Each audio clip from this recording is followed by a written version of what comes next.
faut dire aussi que jusqu'en 88, les femmes en Suisse, elles n'avaient pas le droit d'ouvrir un compte en banque, de signer un bail ou de signer un contrat de travail sans que ce soit contresigné par leur mari si elles en avaient un. Salut les filles d'Olympe, bienvenue dans les bulles de Flo, ce défi un peu fou, vous concoctez 100 épisodes en 100 jours. Chaque bulle sera une respiration, une histoire ou un défi pour éclairer autrement nos différences, nos ressemblances et nos fameux possibles. Je suis Florence Hugui, facilitatrice des impossibles, et je vous emmène avec moi dans mes bulles d'expériences, d'anecdotes, de dialogue avec vous aussi, bien sûr.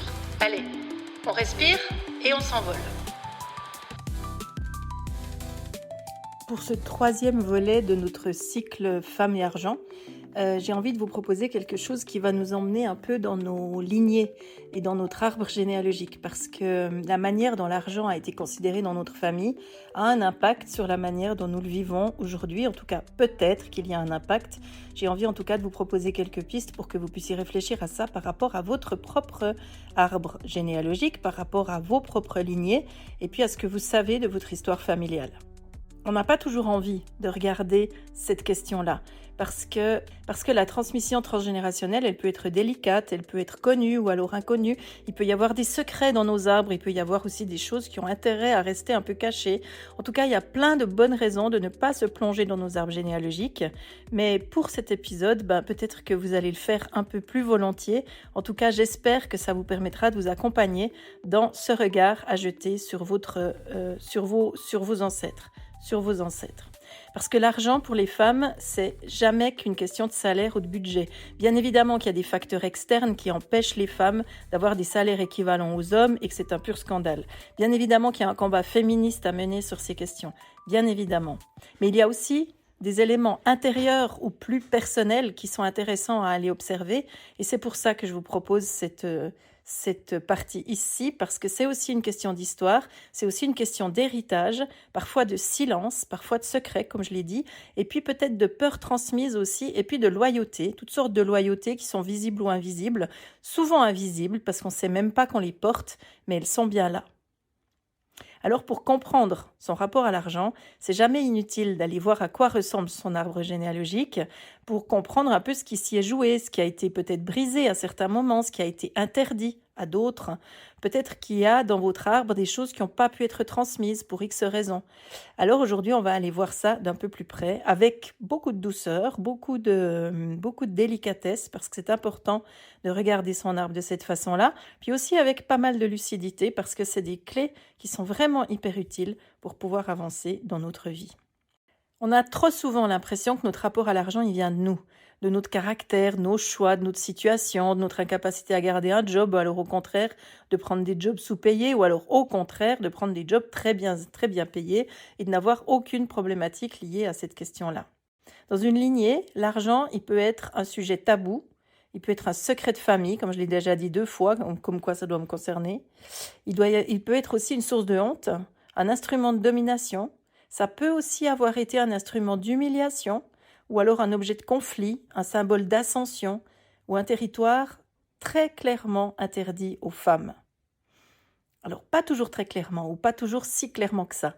Mais quand on l'observe d'un peu plus près, on s'en aperçoit que parfois les femmes, elles sont exclues des questions d'argent parce que ce sont les questions de pouvoir et qu'on les retrouve souvent en marge de ces questions-là.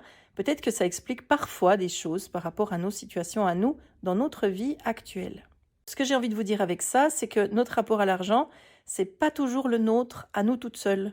C'est peut-être celui qui nous a été donné, qui nous a été transmis par des ancêtres, parfois lointains, parfois lointaines, et puis parfois un peu plus proches. Si on se pose cette première question, qu'est-ce que les femmes de votre famille ont vécu avec l'argent ? Parce que ça, c'est la question, c'est la clé, c'est presque la serrure entière pour tout vous dire. Dans beaucoup de familles, les femmes, elles n'avaient pas forcément le droit de posséder, ou en tout cas, elles n'étaient pas mêlées aux discussions qui parlaient d'argent. Donc, elles n'étaient pas mêlées aux discussions qui parlaient d'acheter des maisons, ou de vendre du terrain, ou de partager des richesses, ou de faire des héritages. Toutes ces questions-là, elles sont restées longtemps très très en marge, les femmes.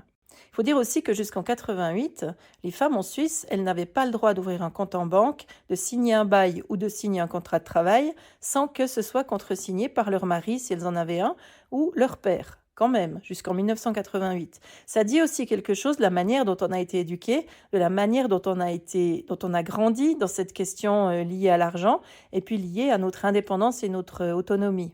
Elles n'avaient pas toujours accès aux héritages. C'était les hommes qui héritaient, c'était pas forcément les femmes. Et donc, elles devaient demander, ou alors surtout, elles devaient se taire, c'était plutôt ça qu'on attendait d'elles. Et puis surtout, elles devaient se contenter. Moi, j'ai entendu des histoires de tantes qui pleuraient parce qu'elles n'avaient pas assez d'argent pour aller faire les courses du ménage parce que le mari n'en donnait pas suffisamment. Des questions comme ça, ou alors des questions qui étaient subordonnées à des prestations sexuelles. Il y a aussi ça qui s'est joué dans les couples parfois, où les femmes devaient fournir un certain nombre de rapports sexuels pour avoir accès à une part du salaire du mari et puis pour pouvoir nourrir leur famille. Je vous raconte pas des choses qui sont complètement folles, je vous raconte des choses qui sont arrivées et qui sont racontées. C'est ça l'histoire des femmes aussi. Donc les femmes, elles ont aussi parfois été punies parce qu'elles voulaient trop et puis bien entendu soupçonnées de ce qu'on a discuté dans l'épisode précédent autour des questions de prostitution. Alors nous, leurs descendantes, on n'hérite pas seulement de leurs histoires, on hérite aussi probablement de leur peur, de leur loyauté, on hérite certainement aussi de leurs inhibitions. Et puis peut-être des règles qu'elles ont suivies pour être des bonnes filles, qu'on suit aveuglément ou qu'on suit de manière totalement inconsciente, peut-être un peu trop souvent, en restant les fameuses bonnes filles, les filles du clan, les filles loyales, les filles qui correspondaient à ce qui était attendu du cercle familial, alors que nous avons peut-être envie d'autre chose. Et nous sommes aussi dans une vie, dans une époque, dans un système culturel qui peut nous apporter autre chose. Donc prenons-le. Pour que vous puissiez réfléchir à tout ça, je vais vous proposer quelques questions qui vous permettra peut-être de mettre un peu d'ordre dans votre arbre généalogique ou en tout cas de le voir un peu différemment autour de cette question du rapport à l'argent. D'abord, qui, dans votre lignée, contrôlait l'argent ? Qui, dans les générations qui vous ont précédé, s'occupait de faire les paiements, s'occupait des comptes, s'occupait de vendre quand il y avait quelque chose à vendre ou d'acheter quand il y avait quelque chose à acheter. Est-ce que c'était un homme? Est-ce que c'était une femme? Est-ce que c'était parfois différent? Est-ce que c'était les deux ensemble? Il y a aussi des histoires qui racontent comment les parents font les comptes ensemble et puis se disputent aussi parfois parce qu'il manque de l'argent ou au contraire il n'en manque pas. En tout cas, qui, dans votre lignée, contrôlait l'argent? C'est ma première question. La deuxième question, c'est qui en manquait? Qui manquait d'argent? Qui avait besoin de soutien? Qui avait toujours des difficultés de ce côté-là? Qui s'est privé ou même qui s'est sacrifié? Qui n'a jamais pu choisir d'en avoir ou d'en avoir pas? Qu'est-ce que vous savez de ça autour de vos ancêtres? Et quand je parle de vos ancêtres, ça peut être vos grands-parents, ça peut être vos parents d'abord, vos grands-parents, vos arrière-grands-parents, peut-être vos arrière-arrière-grands-parents, et puis peut-être aussi ces petites musiques qui flottent dans les histoires de famille, qu'on entend parfois, avec des petites allusions qui permettent peut-être d'être remontées à ce moment-là, pour essayer de voir quel sens ça peut prendre par rapport à la question qu'on se pose aujourd'hui. Quelle femme de votre famille, pour ma troisième question, quelle femme de votre famille a payé le prix d'une certaine liberté? Est-ce qu'elle a dû se séparer peut-être de sa famille ou de son partenaire? Est-ce qu'elle a fait un choix qui n'a pas été jugé conforme par le système familial? Est-ce qu'elle s'est lancée dans une carrière? Est-ce qu'elle a fait preuve d'une audace un peu particulière? Est-ce qu'il y a des femmes dans votre famille, dans votre arbre, dans votre histoire, qui ont voulu prendre la tangente et qui n'ont peut-être pas pu le faire? Ou qui l'ont fait, mais qui l'ont payé le prix cher? Est-ce qu'il y a, pour continuer dans cette lignée-là, est-ce qu'il y a dans votre arbre une femme qui a été punie pour avoir voulu prendre la tangente et qui finalement n'a pas pu ou n'a pas osé le faire jusqu'au bout? Très honnêtement, à cette question, la réponse, elle est très souvent oui. Et en vous la posant, je vois au moins 3 pistes possibles dans mon propre arbre généalogique sur lequel je pourrais travailler encore différemment que ce que j'ai déjà fait. 5e question, quel message, qui serait implicite ou explicite, avez-vous reçu, vous, dans votre éducation, sur le lien des femmes et de l'argent? D'abord sur l'argent lui-même, et puis ensuite sur comment on vous a éduqué sur cette question-là. Est-ce qu'on vous disait plutôt des trucs style « fais attention, l'argent ça peut être dangereux, il faut l'économiser, c'est important ».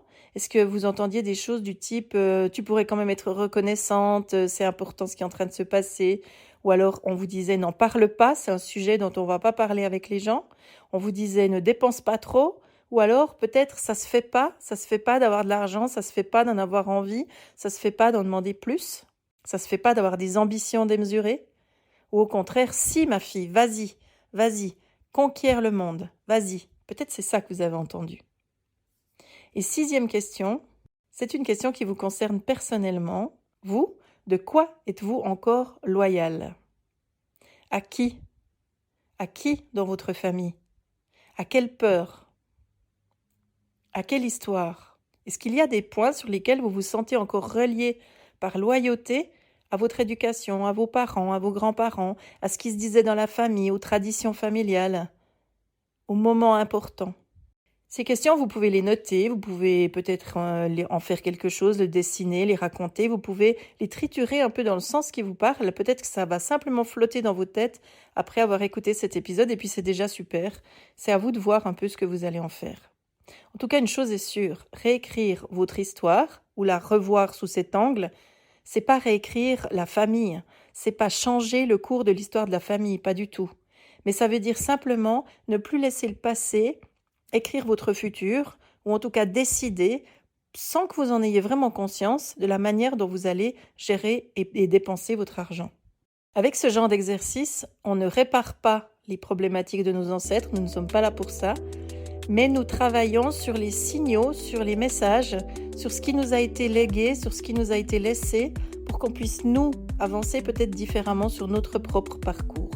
Et c'est peut-être là aussi une forme d'héritage importante à saluer, importante à célébrer certainement. C'est pas tout à fait économique, mais c'est très transgénérationnel et au final, ça peut devenir singulièrement économique. Voilà, c'était ça que j'avais envie de vous proposer aujourd'hui, de réfléchir à ces questions-là. Je vous laisse avec ça. J'espère que ça vous a inspiré, j'espère que ça vous fait carburer. En tout cas, vous vous en souvenez comme moi. Nous ne naissons pas libres, mais nous pouvons le devenir à coup d'actes, à coup de mots et à coup d'audace. Et là encore, peut-être que nous allons y contribuer aujourd'hui. Je vous remercie de m'avoir écouté jusqu'au bout, puis je vous donne rendez-vous demain pour la prochaine bulle.